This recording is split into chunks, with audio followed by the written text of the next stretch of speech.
Hi అండి, అందరికీ నమస్కారం. Welcome to Telugu audio stories by Lakshmi శాఖ ఛానల్. ఈ ఛానల్లో మీరు ఇష్టపడుతున్న సిరీస్ అల్లరి పెళ్ళం నడ్వేటి మగుడు. ఈ స్టోరీలో ఈ 11వ భాగానికి స్వాగతం అండి. ఈ భాగంలోకి వెళ్ళబోయే ముందు ప్రీవియస్ పార్ట్స్ ఎవరైనా మిస్ చేస్తుంటే ఒకసారి చూడండి. ఇది మరీ బాగుంది. బయట ఉన్నవాడిని లోపలికి లాగి మీద పడేలా చేసుకున్నది నువ్వు. మళ్ళీ నా మీద అరుస్తున్నావా?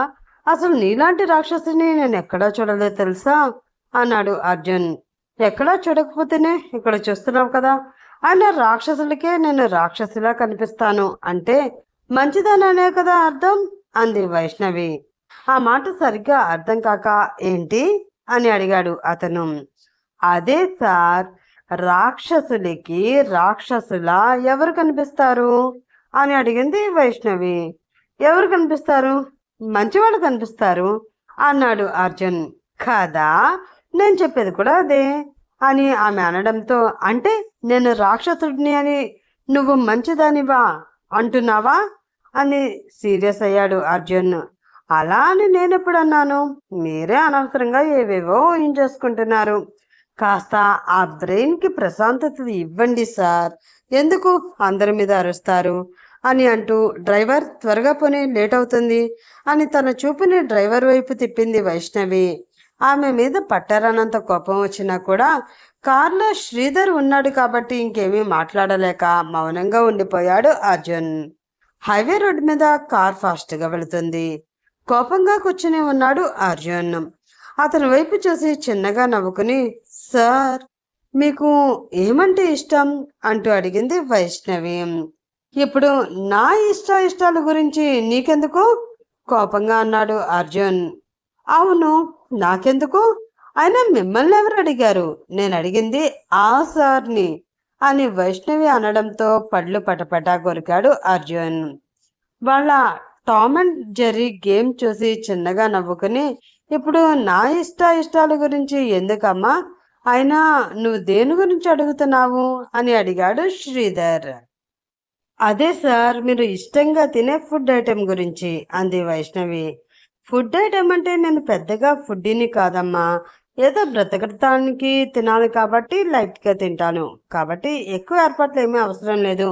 మీ ఇంట్లో మీరు ఏది తింటే ఏది ఉంటే అదే పెట్టండి చాలు అని అతను అనడంతో, అలా కాదు సార్, మీరు చెప్పవలసిందే. మీకోసం స్పెషల్గా ఒక్క డిష్ అయినా మేము చేయిస్తాము. అది మీకు లైఫ్ లాంగ్ గుర్తుండిపోవాలి.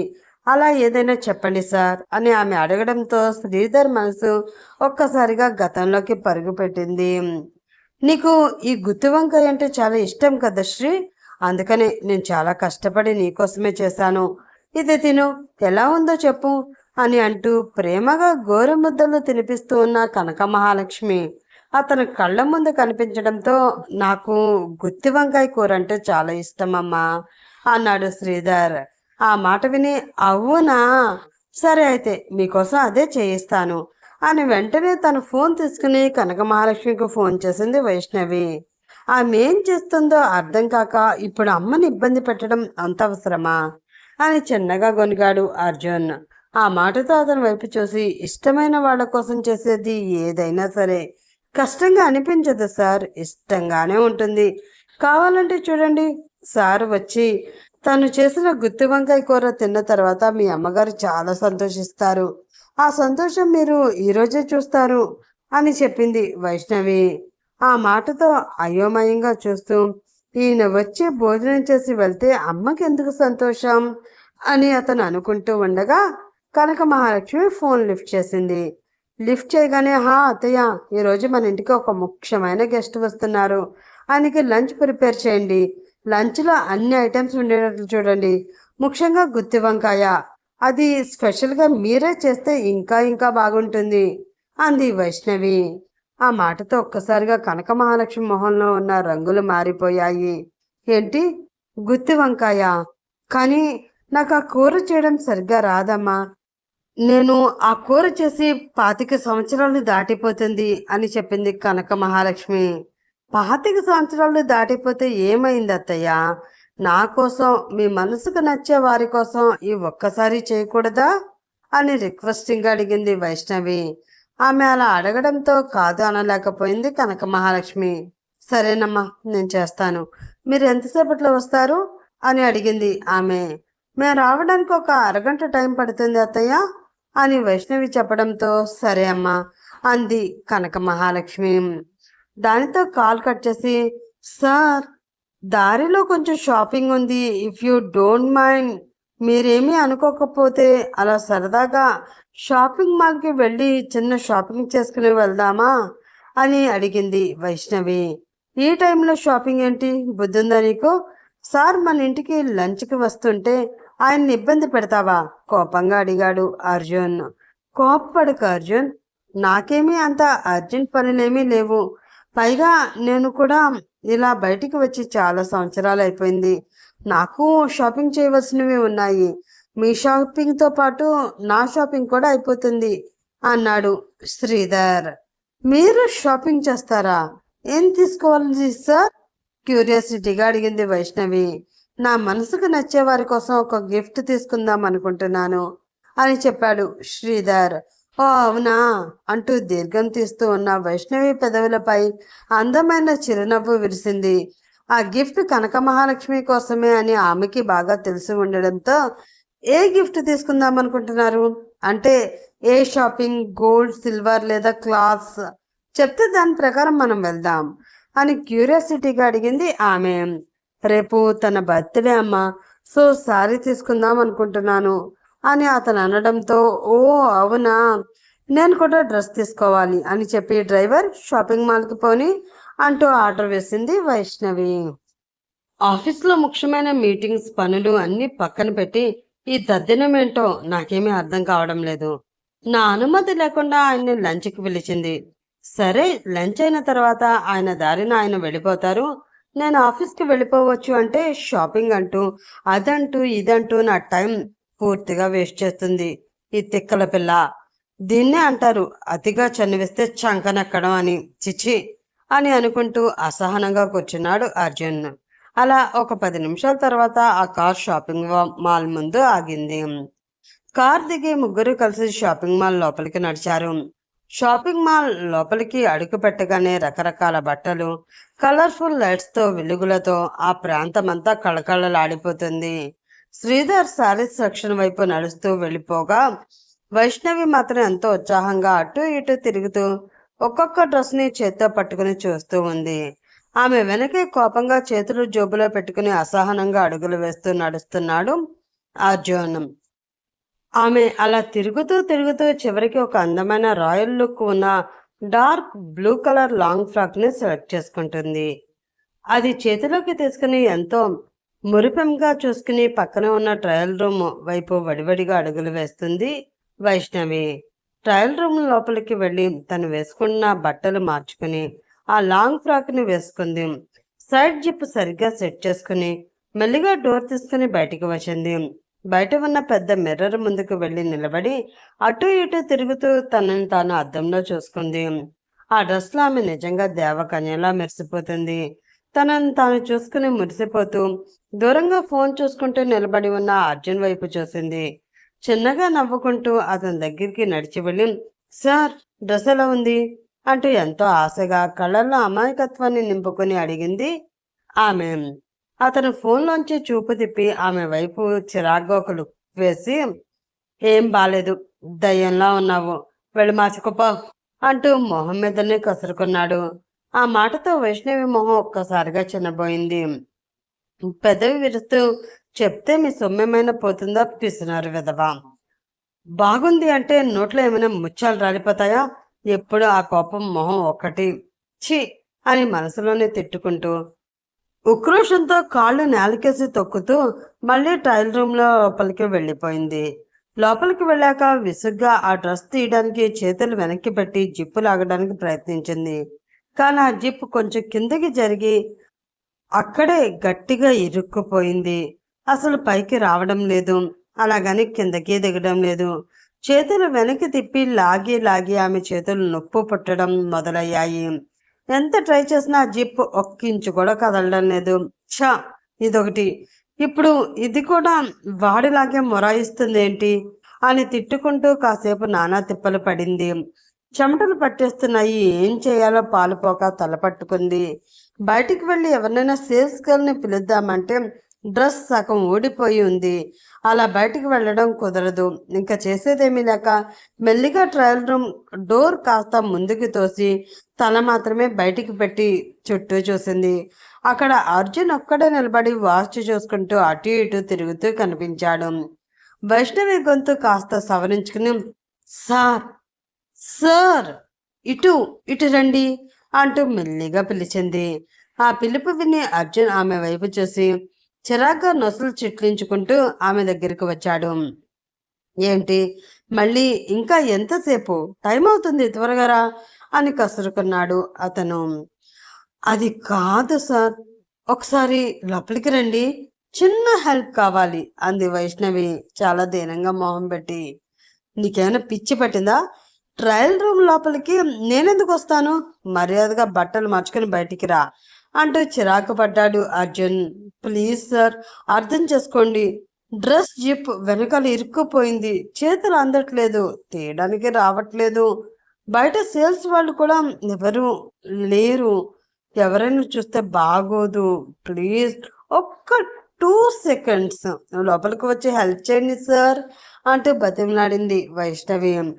చుట్టూ ఎవరైనా చూస్తున్నారేమోనని కంగారుగా చూసిన అర్జున్, చిత్ నీతో ఇది పెద్ద తలనొప్పి అని విసుక్కుంటూ చుట్టూ చూసి గబగబా ట్రయల్ రూమ్ లోపలికి అడుగుపెట్టాడు. అతను లోపలికి రాగానే టక్కున డోర్ వేసి లాక్ చేసేసింది వైష్ణవి. ఆ చిన్న రూమ్లో ఇద్దరి మధ్య దూరం పూర్తిగా తగ్గిపోయింది. ఆమె వీపు వైపు తిరిగి ఆ జిప్ కొంచెం లాగండి సార్, ఇరుక్కుపోయింది అంది అర్జున్ కోపాన్ని దిగమింగుతూ. ఆమె వెనక నిలబడ్డాడు. ఆమె తెల్లటి వీపు, ఆ సన్నని నడుంపై పడుతున్న జుట్టును చూసేసరికి అతని గుండెల్లో ఒక్కసారిగా తెలియని అలజడి మొదలైంది. చేతులు కొద్దిగా వణుకుతూ ఉండంగా మెల్లిగా ముందుకు చాచి ఆమె వీపుపై ఉన్న జుట్టుని సున్నితంగా పక్కకి జరిపాడు. అతని వేళ్లు ఆమె వెచ్చని చర్మానికి తగలగానే వైష్ణవి ఒళ్ళంతా ఒక్కసారిగా జివ్వమంది. ఆమె పెదవుల నుంచి చిన్న నిట్టూర్పు వెలువడింది. అర్జున్ గొంతు తడియారిపోయింది. ఎంతో కష్టపడి ఆ జిప్పుని పట్టుకుని మెల్లిగా కిందకి లాగాడు. జిప్ సాఫీగా కిందకి దిగిపోయింది. కానీ అర్జున్ చేతులు మాత్రం అక్కడే ఆగిపోయాయి. ఆమె సువాసన, ఆ రూమ్లోని నిశ్శబ్దం అతన్ని ఏదో మైకంలోకి నెట్టేస్తున్నాయి. వైష్ణవి మెల్లిగా వెనక్కి తిరిగి అర్జున్ కళ్ళలోకి చూసింది. ఇద్దరు చూపులు ఒక్కటయ్యాయి. అర్జున్ ఆమె అందాన్ని చూస్తూ రెప్పవేయడం కూడా మర్చిపోయాడు. వైష్ణవి పెదవులపై చిన్న చిరిపి నవ్వు మెరిసింది.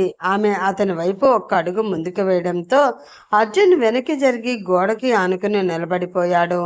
వైష్ణవి అతని దగ్గరికి వచ్చి అతని కళ్ళలోకి సూటిగా చూస్తూ, ఏంటి సార్, దయ్యంలా ఉన్నానా?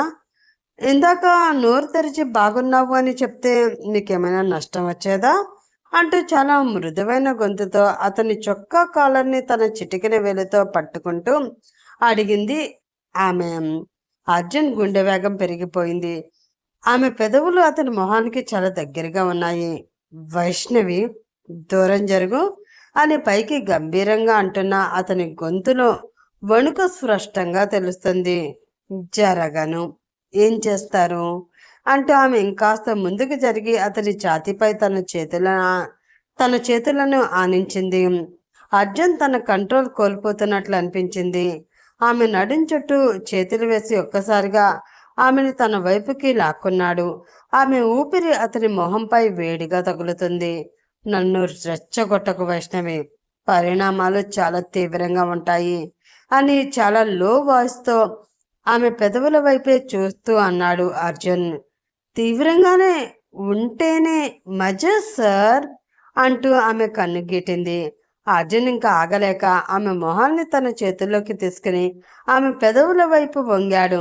ఇద్దరి పెదవుల మధ్య దూరం పూర్తిగా కరిగిపోతున్న ఆ క్షణంలో అర్జున్ పాకెట్లో ఉన్న ఫోన్ ఒక్కసారిగా లౌడ్గా రింగ్ అయింది. ఆ శబ్దానికి ఇద్దరు ఒక్కసారిగా ఉలిక్కిపడ్డారు. తాను ఏం చేస్తున్నానో అర్థమైన అర్జున్ షాక్తో కళ్ళు పెద్దవి చేసి ఆమెను కొంచెం దూరం జరిపి కంగారుగా డోర్ తీసుకుని బయటికి వచ్చేశాడు. బయటకు వచ్చిన అర్జున్కి గుండె దడ ఇంకా తగ్గట్లేదు. గోడకి ఆనుకుని నిలబడి గబగబా ఊపిరి పీల్చుకుంటూ ఛీ అసలు నేనేంటి ఇలా చేశాను? అసలు అదేంటి? నాకు ఇష్టం లేదు కదా! అదంటే నాకు ఇష్టం లేదు కదా! అలాంటిది దాన్నెలా ముద్దు పెట్టుకోబోయాను? అసలు నాకేమైంది? అని తనని తానే తిట్టుకుంటూ, చెదిరిపోయిన జుట్టుని సరిచేసుకుంటూ అటు ఇటు టెన్షన్‌గా పచార్లు చేయసాగాడు. ఇక లోపల ఉన్న వైష్ణవి పరిస్థితి మరొక విధంగా ఉంది. అతను పట్టుకున్న చోట అతని చేతి స్పర్శ ఇంకా స్పష్టంగా తెలుస్తూ ఉంటే ఆమె గుండె దడ ఇంకా పెరిగిపోతూ ఉంది. గుండె వేగంగా కొట్టుకుంటూ ఉంటే అంతటి ఏసీ రూమ్లో కూడా ఆమెకి ఒళ్ళంతా చెమటలు పట్టేశాయి. ఛాతీపై చెయ్యి వేసుకుని కాసేపు అలాగే ఉండిపోయింది. ఆ తర్వాత పెదవులపై ఒక అందమైన చిరునవ్వు మెరవగా చిన్నగా సిగ్గుపడుతూ ఆ గదిలో ఇంకా నిండిపోయి ఉన్న అతడి బాడీ స్ప్రేస్ వాసనను గుండె నిండా పీల్చుకుంది.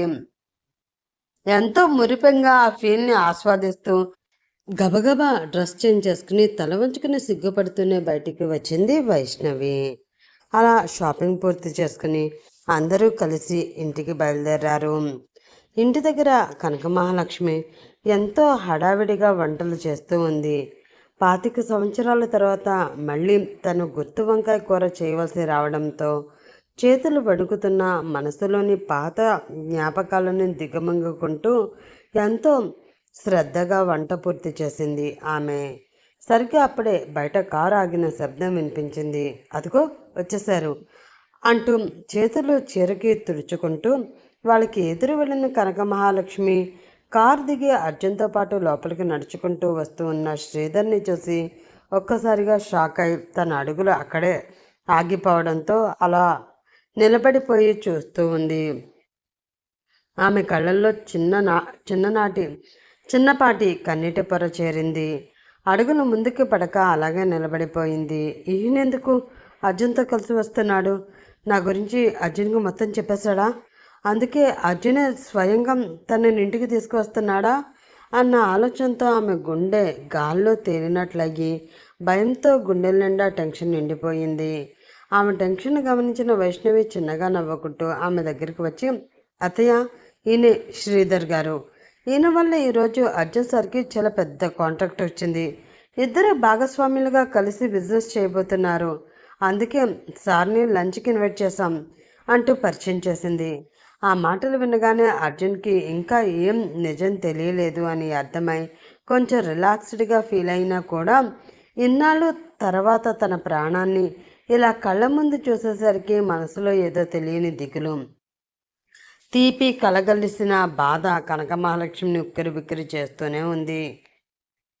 అర్జున్ కూడా ముందుకు వచ్చి, శ్రీధర్ గారు, ఈవిడ మా అమ్మ కనక మహాలక్ష్మి అంటూ తన తల్లిని అతనికి పరిచయం చేశాడు. శ్రీధర్ ఆమె వైపు చూశాడు. ఆ కళ్ళలో 25 ఏళ్ల నిరీక్షణ, గుండెల్లో దాచుకున్న ప్రేమ అన్నీ ఒక్కసారిగా పొంగి పొర్లాయి. కానీ పరిస్థితుల ప్రభావంతో ఆమె ఎదురుగా ఎవరో తెలియనట్లు పైకి మాత్రం ఒక సాధారణ గెస్ట్లా ఫార్మాలిటీగా నమస్కారం పెడుతూ పలకరించాడు శ్రీధర్. ఆమె కూడా కన్నీళ్లను బలవంతంగా ఆపుకుంటూ పెదవులపై చిన్న నవ్వు తెచ్చుకుని చేతులు జోడించింది. ఆ తర్వాత అందరూ డైనింగ్ టేబుల్ దగ్గరికి వచ్చి కూర్చున్నారు. పరిమళ వచ్చి అందరికీ వడ్డిస్తూ ఉంటే వైష్ణవి టక్కున అందుకుని, ఇంటికి వచ్చిన ముఖ్యమైన గెస్ట్కి మీరు స్వయంగా వడ్డించండి ఆంటీ అంది. ఆ మాటతో కోపంగా ఆమెను చూసిన అర్జున్ ఎవరికి వినిపించకుండా వైష్ణవికి మాత్రమే వినిపించేటట్లు పళ్ళు కొరుకుతూ, అమ్మ వడ్డించడం ఏంటి? నీకు అంత ఆనందంగా ఉంటే నువ్వు వడ్డించవచ్చు కదా అని కసిరాడు. వైష్ణవి ఏమాత్రం తగ్గకుండా, అలాగే వడ్డిస్తాను. నేను ఈ ఇంటి కోడలనని, నీ భార్యనని అందరి ముందు నువ్వు ఒప్పుకో. అప్పుడు ఈ ఇంటి కోడలుగా పూర్తి బాధ్యత నేనే తీసుకుని ఇంటికి వచ్చిన వాళ్ళందరికీ నేనే స్వయంగా వడ్డిస్తాను అని కండిషన్ పెట్టింది. దాంతో సీరియస్గా ఆమె వైపు చూస్తూ, చచ్చిన ఒప్పుకోను అన్నాడు అర్జున్ పళ్ళు నూరుతూ. ఒప్పుకోనప్పుడు ఈ ఇంటి పెద్దగా ఆ బాధ్యత అత్తయ్యదే కాబట్టి నువ్వు నోరు మూసుకుని తిను అని ధీటుగా చెప్పింది వైష్ణవి. శ్రీధర్ ముందు వైష్ణవి అర్జున్ అలా మాట్లాడుకోవడం చూసి ఏం చేయాలో తెలియక తికమక పడుతూ నిలబడిపోయింది కనక మహాలక్ష్మి. శ్రీధర్ ఆ వాతావరణాన్ని చూసి చిన్నగా నవ్వుకొని, పర్వాలేదమ్మా, ఆవిడకెందుకు ఇబ్బంది, నేను వడ్డించుకుంటాలే అంటూ గిన్నె వైపు చేయి చాచాడు. అది చూసి వైష్ణవి, అయ్యో, ఇంటికి వచ్చిన గెస్ట్ మీరే వడ్డించుకోవడం ఏం బాగుంటుందండి, మా అత్తయ్యే వడ్డిస్తారు అంటూ మహాలక్ష్మి వైపు చూసింది. నేను నేను వడ్డిస్తాలేండి అంటూ కనకమహాలక్ష్మి నెమ్మదిగా ముందుకు వచ్చి అతని చేతిలోంచి గరిటె తీసుకుంది. ఆ క్షణం ఆమె చేతి వెళ్ళు అతని చేతికి తగిలిన ఆ ఒక్క క్షణంలో ఇద్దరి ఒంట్లోని ఒక తెలియని భావోద్వేగం కదిలింది. 25 విరహం, ఎన్నో ఏళ్ల దూరం అన్నీ ఆ ఒక్క స్పర్శలో కరిగిపోతున్నట్లు అనిపించింది. కనకమహాలక్ష్మి వణుకుతున్న చేతులతో ఎంతో ప్రేమగా గుత్తి వంకాయ కూరని తీసి శ్రీధర్ ప్లేట్లో వడ్డించింది. శ్రీధర్ ఆమె మొహం వైపే రెప్పవేయకుండా చూస్తూ ఉండిపోయాడు. ఆమె కళ్ళల్లో నీటి పొరలు, అతని చూపుల్లోని ఆరాధన, ఒకరినొకరు చూసుకుంటూ నిశ్శబ్దంగానే ఎన్నో మాటలు మాట్లాడుకుంటున్నట్లు ఆ గదిలో భావోద్వేగాలు నిండిపోయాయి. వాళ్ళిద్దరినీ క్లియర్గా అబ్జర్వ్ చేస్తూ ఉన్న వైష్ణవికి వాళ్ళిద్దరి కళ్ళలో పొంగి పొర్లుతూ ఉన్న ఆ ప్రేమ, అనురాగం క్లియర్గా అర్థమైంది. ఇలా మా ముందు వీళ్ళేం మాట్లాడుకుంటారు, మేము పక్కకి వెళ్ళిపోతేనే కదా వీళ్ళు మనసు విప్పి మాట్లాడుకునేది, ఒకరికొకరు దగ్గర అయ్యేది. నాకు కావాల్సింది కూడా అదే. కాబట్టి ఎలాగైనా నేను పక్కకు వెళ్ళడమే కాదు, ఈ ముద్దపప్పును కూడా పక్కకు తీసుకువెళ్ళాలి. నేను పిలిస్తే రాడు, మరి ఏం చేయాలి అని అనుకుంటూ ఉన్న ఆమెకి పరిమళ కనిపించాడు. దాంతో వైష్ణవి బ్రెయిన్లో ఒక ఐడియా మెరిసింది. వెంటనే పక్కనే నిలబడి ఉన్న పరిమళ వైపు తిరిగి చేత్తో చిన్నగా సైగ చేస్తూ, పరిమళ ఇట్రా అంటూ పెదవులు కదిలిస్తూ మెల్లిగా పిలిచింది ఆమె. ఆమె సైగలు అర్థమైన పరిమళ అయోమయంగా చూస్తూ ఆమె దగ్గరికి వచ్చి, ఏంటమ్మా అంటూ లోగొంతుతో అడిగాడు అతను. వైష్ణవి అతని చెవిలో చిన్నగా, అర్జున్ సార్ తింటున్న ప్లేట్ మీద చూడు, ఏదో చిన్న పురుగు పడినట్లుంది. ఆ విషయం సార్కి డైరెక్ట్గా చెప్పకు, కంగారు పడిపోతారు. నేను చెప్పినట్లు చెయ్యి. సార్ చేయి కడుక్కునేలాగా ఆ గిన్నెలో నీళ్లు పొరపాటున ఆయన ఒంటి మీద ఒలిగేటట్లు యాక్ట్ చెయ్యి, మిగతాది నేను చూసుకుంటాను అని చెప్పింది ఆమె. ఆ మాటకి పరిమళ కంగారు పడుతూ, అయ్య బాపోయ్, సార్ నన్ను బ్రతకనివ్వరమ్మా అన్నాడు భయంగా. నీకేం కాదు, నేను చూసుకుంటాను కదా అంది ఆమె. ఆ మాటతో ఆమె వైపు అనుమానంగా చూస్తూ, ఇప్పుడు నిజం చెప్పండి మేడం, అక్కడ మీకు నిజంగానే పురుగు కనిపిస్తుందా, లేదంటే అర్జున్ సార్తో మీకు ఏమైనా పర్సనల్ పని ఉందా అని అడిగాడు పరిమళ. ఆ మాటతో దొంగ సచ్చినోడు కనిపెట్టేశాడు అని మనసులో అనుకుని ఎకిలిగా నవ్వుతూ, ప్లీజ్ హెల్ప్ చేయొచ్చు కదా, ఆయన షర్ట్ మీద ఆ వాటర్ కానీ సాంబార్ కానీ పడేలా చేస్తే అది క్లీన్ చేసే వంకత ఆయనకి కొంచెం దగ్గర అవుదామని చిన్న ఐడియా అని క్యూట్గా పప్పీ ఫేస్ పెట్టి చెప్పింది ఆమె. ఆ మాటతో మీ మొహం చూస్తూ ఉంటే ఈ మాట నమ్మాలి అని అనిపించడం లేదు, కానీ మా సార్ని ఒక దారిలో పెడతారు అన్న నమ్మకంతో మీకు సహాయం చేస్తున్నాను, అది కూడా నా లైఫ్ రిస్క్ చేసి. ఆయన కోపంలో ఏదైనా చేసి నా బాడీలో ఏ ఎముకైనా విరిచాడు అంటే నా హాస్పిటల్ బిల్లు మొత్తం మీరే కట్టాలి, మరి ఓకేనా అన్నాడు పరిమళ. పర్వాలేదు, నేనున్నాను కదా, అంతా నేను చూసుకుంటాను. ప్రాణం పోయే పరిస్థితి వచ్చినా సరే ఆ యముడితో పోరాడి మరీ నీ ప్రాణం నీకు ఇప్పిస్తాను, కానీ ముందు చెప్పింది చెయ్యవయ్యా, నీకు దండం పెడతాను అని ఆమె ప్రాధేయపడడంతో సరే అంటూ మనసులో భయంగా ఉన్నా సరే కొంచెం ధైర్యం తెచ్చుకున్నాడు. అర్జున్ దగ్గరికి వెళ్ళి రసం గిన్నె పట్టుకుని సర్వ్ చేస్తున్నట్లు నటిస్తూ, సార్ కొంచెం రసం పోసుకోండి అని చేతులు వణికించి అర్జున్ వంటి మీద ఆ రసం కాస్త పడేలా చేశాడు పరిమళ. అది చూసి ఓ షిట్ అంటూ చైర్లో నుంచి టక్కన లేచి నిలబడ్డాడు అర్జున్. అయ్యయ్యో sir, sorry sir, sorry sorry, పొరపాటున చేజారింది అంటూ పరిమళ కొంచెం కంగారు నటించడంతో షర్ట్ మొత్తం పాడైపోవడం చూసిన అర్జున్ ఒక్కసారిగా ఒంటి కాలి మీద లేచాడు. కళ్ళు కనిపించడం లేదా నీకు, అసలే ఇంపార్టెంట్ వర్క్స్ ఉన్నాయి ఇవాళ, చొక్కా అంతా నాశనం చేశావు అంటూ కోపంగా పరిమళపై గట్టిగా అరిచాడు అర్జున్.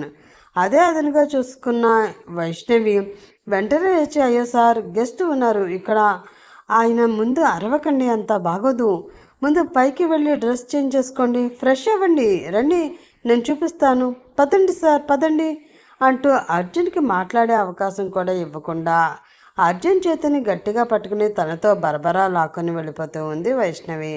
అది చూసి కొంచెం రిలాక్స్డ్గా ఊపిరి తీసుకుని, బ్రతికించావు మహాతల్లి, లేదంటే ఆయనకు వచ్చిన కోపానికి నన్ను ఇక్కడ పూడ్చిపెట్టేసేవాడు అని మనసులో అనుకున్నాడు పరిమళ.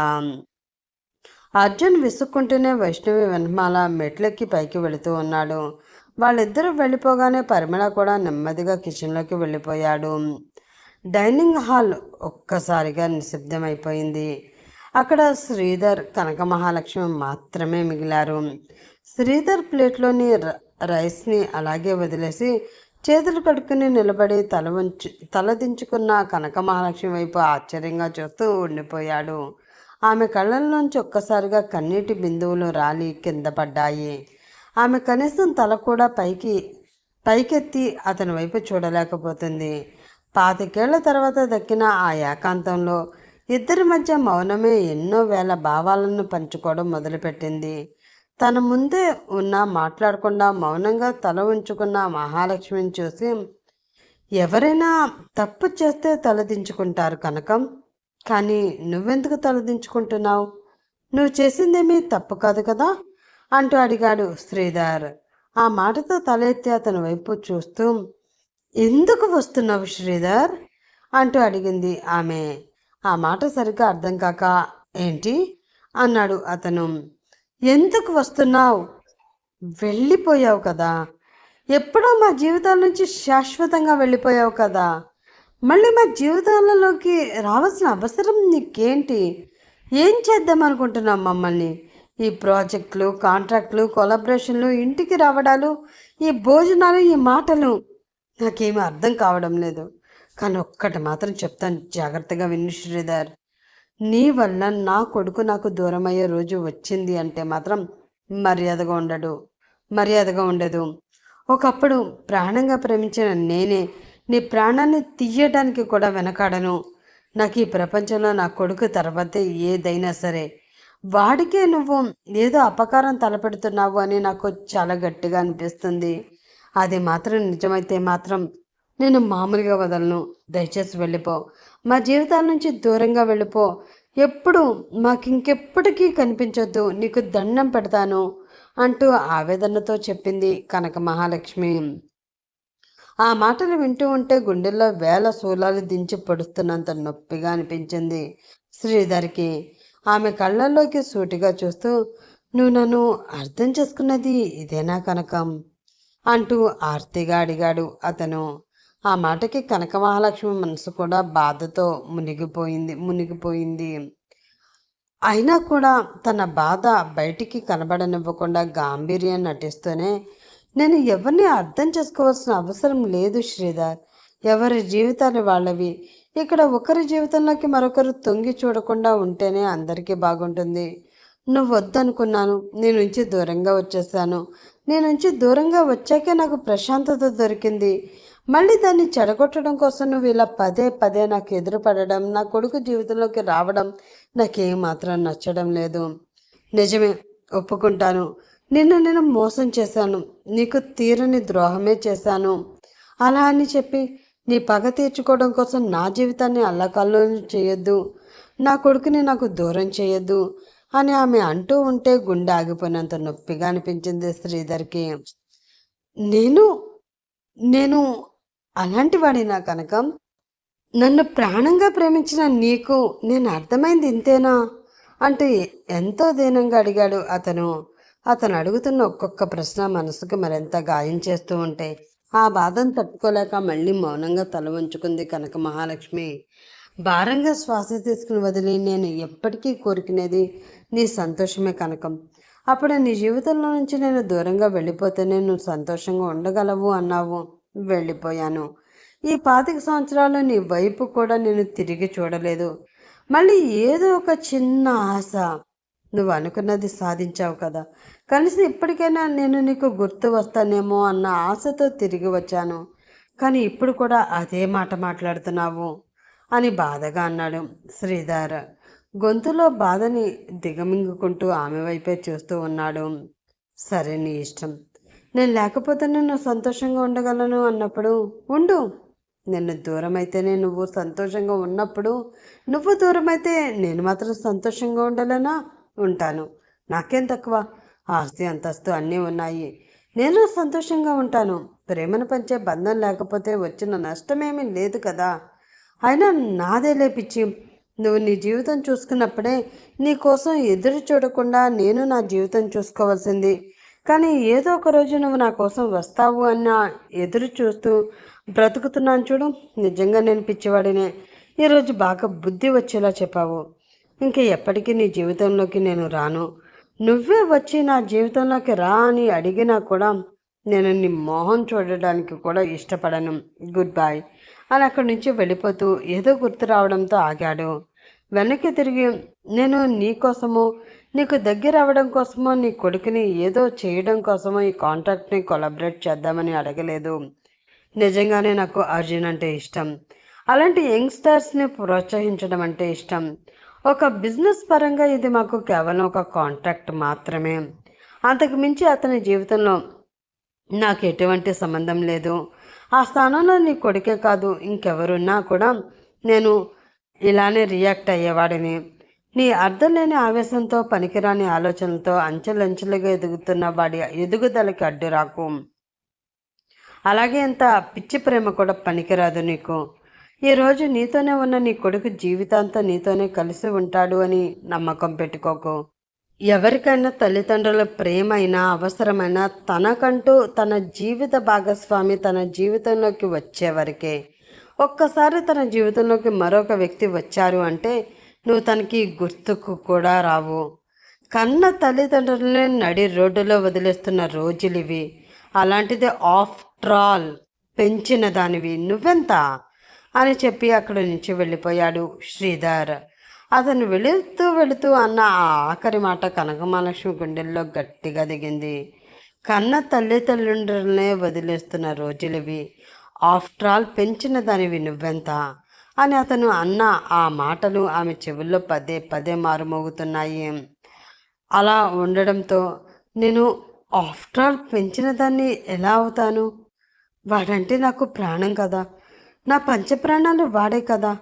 అలాంటిది నేను వాడి జీవితంలో ఆఫ్టర్గా ఎలా మిగిలిపోతాను అని ఆమె అనుకుంటూ ఉంటే కళ్ళలో నీళ్లు సుడులు తిరిగిపోతూ ఉన్నాయి.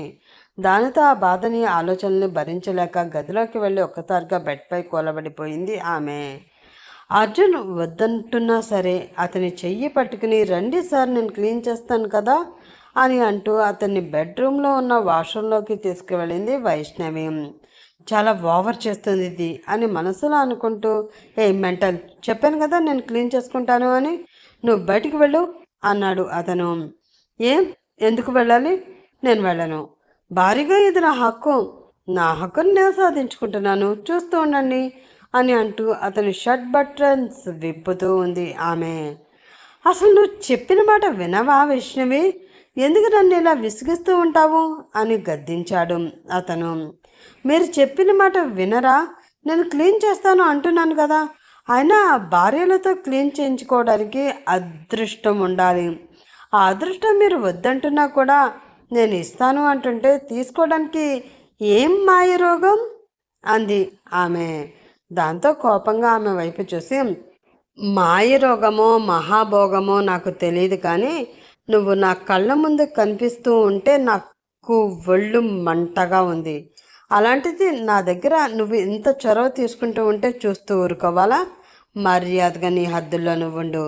భార్య అని నువ్వు అనుకుంటే సరిపోదు, నేను కూడా అనుకోవాలి అని అతను కోపంగా అనడంతో, అవునా, మరి తాళి కట్టే ముందు ఉండాలి ఈ ఆలోచన. ఏదో నేనేమి మీ పీకల మీద కత్తి పెట్టి నా మెడలో తాళి కట్టండి లేదంటే చంపేస్తాను అని బెదిరించలేదు కదా. మీరే నా అంగీకారంతో పని లేకుండా బలవంతంగా ఈ తాళిని నా మెడలో కట్టారు. అలా కట్టిన తర్వాత నేను ఏం చేసినా కూడా నోరు మూసుకొని చూస్తూ ఉండడం తప్ప మీరు నోరెత్తి మాట్లాడే హక్కు మీకు లేదు అని సీరియస్గా అంది ఆమె. ఇప్పుడు హక్కులు, అధికారాల గురించి మాట్లాడుకునే సమయం, నీతో వాదించుకునే అంత ఓపిక నాకు లేవు. అవతల నాకు అర్జెంట్ మీటింగ్స్ ఉన్నాయి. నువ్వు ముందు బయటికి పో అని అతను ఆమె భుజం పట్టుకుని బయటికి తోశాడు అతను. దానితో ఆ తడి నేల మీద కాలు స్లిప్ అయిన వైష్ణవి ఆ అంటూ వెనక్కి పడబోయింది. అది గమనించి వెంటనే రియాక్ట్ అయిన అతను ఆమె నడుము చుట్టూ చెయ్యి వేసి ఆమె పడకుండా గట్టిగా పట్టుకుని ఆపాడు. ఆమె సున్నితమైన నడుము మీద అతని కరుకైన చెయ్యి గట్టిగా బిగుసుకోవడంతో గుండెల్లో ఏదో తెలియని దడ మొదలైంది. ఆమె కళ్ళు పెద్దవయ్యాయి. ఆ కళ్ళతో సూటిగా అతని కళ్ళలోకి చూస్తూ ఉంది వైష్ణవి. ఆ తీయనైన స్పర్శ ఆమె మనసులోనే కాదు, అర్జున్ మనసులో కూడా ఒక తీయనైన పులకింతని కలిగించడంతో ట్రయల్ రూమ్లో జరిగింది మళ్ళీ అతని కళ్ళ ముందు ఒక్కసారిగా మెదిలింది. ఆ డ్రెస్లో ఆమె అందం అతని గుండెల్లో ఇంకా పదిలంగా ఉండి గిలిగింతలు పెడుతూ ఉంటే తన పెదవులకి అతి దగ్గరగా వచ్చిన ఆమె పెదవులు గుర్తురాగానే ఏదో తెలియని తీయనైన నొప్పి మనసులో కలిగింది. ఒక్క క్షణం ఆమె కళ్ళలోకి కళ్ళు పెట్టి అలానే చూస్తూ ఉండిపోయాడు. ఆమె కూడా అలానే చూస్తుంది. ఇద్దరి మనసుల మధ్య ఏదో తెలియని యుద్ధమే జరుగుతుంది. వాళ్ళ మౌనం మెల్లిగా మాట్లాడుకోసాగింది. ఇందాక మిస్ అయిన పెదవుల కలయిక ఇప్పుడు ఏమాత్రం మిస్ అవ్వాలని వాళ్ళిద్దరికీ కూడా అనిపించడం లేదు. దాంతో మెల్లిగా ఇద్దరి మొహాలు దగ్గరికి వచ్చాయి. తమకు తెలియకుండానే ఒక తీయనైన ముద్దుని వారిద్దరి పెదవులు కోరుకుంటూ ఉండడంతో క్షణాల వ్యవధిలోనే ఆ రెండు పెదవులు కలిసిపోయాయి. చిన్నగా మొదలైన ఆ ముద్దు మనసులోని ఆరాటాలతో జీవం పోసుకుంటూ మరింత ఉధృతంగా మారుతూ చాలా డీప్ కిస్గా మారిపోయింది. ఎర్రటి ఆమె పెదవులని రుచి చూసే కొలది ఇంకా ఇంకా రుచి చూడాలి అని అనిపిస్తూ ఉండడంతో ఆమెని అసలు వదలడమే లేదు అర్జున్. గట్టిగా కళ్ళు మూసుకుని అతను ఇస్తున్న ముద్దు మైకంలో పూర్తిగా పడిపోయింది వైష్ణవి. ఆమె శరీరంలో వస్తున్న మార్పులు తనని కుదురంగా ఉండనివ్వకపోవడంతో అతని గట్టిగా హత్తుకుని ఆమె చేతులని అతని వీపుపై అందంగా కదుపుతూ ఉంది వైష్ణవి. తర్వాత ఏం జరుగుతుంది? ఇలా ముద్దు పెట్టుకుంటున్న వీళ్ళు తమ పెదవులతో పాటు తమ జీవితాలను కూడా కలిసి పంచుకోగలుగుతారా? శ్రీధర్ ఏం చేస్తాడు? శాశ్వతంగా కనక మహాలక్ష్మి జీవితం నుంచి వెళ్ళిపోతాడా? తెలుసుకోవాలంటే నెక్స్ట్ పార్ట్ కోసం వెయిట్ చేస్తూ ఉండండి ఫ్రెండ్స్.